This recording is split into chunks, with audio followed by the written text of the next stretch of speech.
그냥 여성징병제 하면 될 것을 무슨 먹고 사느라 바쁜 일반 남성들 데리고 가서는 예비군 정예화를 만들겠다고 훈련 빡세게 시키더니 각종 사고를 일으키고 있는 상황입니다.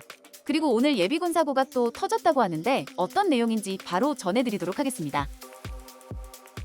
경기도 포천에서 발생한 예비군 사고조차도 수습되지 않은 상황에서 이번에는 서울 서초구에 위치한 예비군 훈련장에서 집단 식중독 사태가 발생했다고 합니다.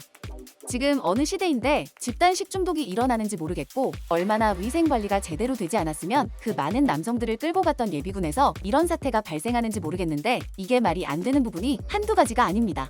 우선 집단 식중독 피해는 그저 한두 명이 아니었고 무려 48명의 피해자가 발생했으며 예비군에서 점심으로 제공된 도시락을 먹고 구토와 복통을 일으켰다고 하니 명백하게 군 당국의 책임으로 보입니다.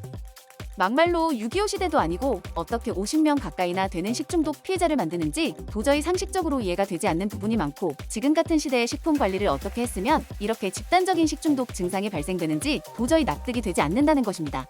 그리고 아무리 더운 여름 날씨라고 해도 식품을 관리하는 전문가들이 따로 있을 텐데 이러한 전문가도 없이 점심 배식을 진행할 가능성도 있어서 혹시 모르니 이런 부분들도 명백하게 조사가 필요해 보입니다.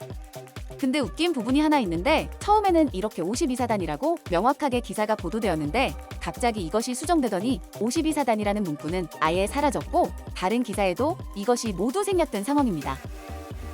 어쨌거나 중요한 것은 지금 대한민국의 인구 절벽 문제로 인해 군 장병의 숫자도 점점 줄어들게 되니 이제는 먹고 살기 바쁜 예비군들을 강화시키겠다면서 통합방위태세의 핵심 전력으로 격상시키겠다고 발표하게 됩니다.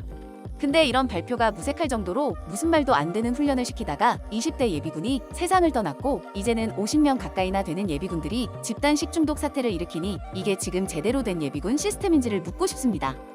그리고 군 당국에서는 이번 식중독 사태에 대해 역학조사를 실시하겠다며 이러한 원인에 대해 규명하겠다고 발표했는데 전혀 믿음이 가지 않는 이유가 뭐냐면 지난 경기도 포천 예비군 사태가 제대로 묻혔다는 부분에 있습니다. 지금 현역 수준의 말도 안 되는 강도 높은 훈련을 받았던 20대 예비군이 허무하게 세상을 떠난 일에 대해 대통령까지 나서며 진상규명을 촉구한 사건인데도 불구하고 이거 지금 한 달이나 지난 시점인데도 아직까지도 아무런 결과 도출도 없는 상황입니다.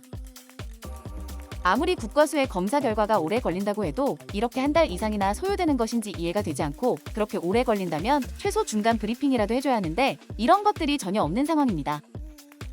결국 오늘 영상을 짧게 마무리해보자면 식중독 사태는 공동체 어디서든 일어날 수 있다는 헛소리는 그만했으면 하고 이것은 절대적으로 일어나서는 안 될 후진국형 사태이며 그렇게 따지면 왜 청와대라든지 고위급 분들이 계신 곳에서는 이러한 식중독 사태가 발생되지 않을까요?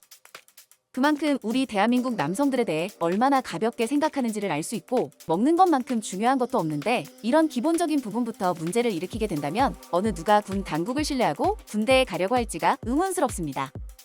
보통 민간 기업이나 동네 김밥집에서도 집단 식중독 사태 일으키면 거의 문을 닫을 정도로 강도 높은 징벌에 처하게 되는데 과연 이러한 식중독 문제를 일으킨 군 당국에 대해서는 어떤 처벌이 내려질지도 궁금한데 솔직히 별로 기대가 되지 않기 때문에 여기서 영상 마무리하도록 하겠습니다.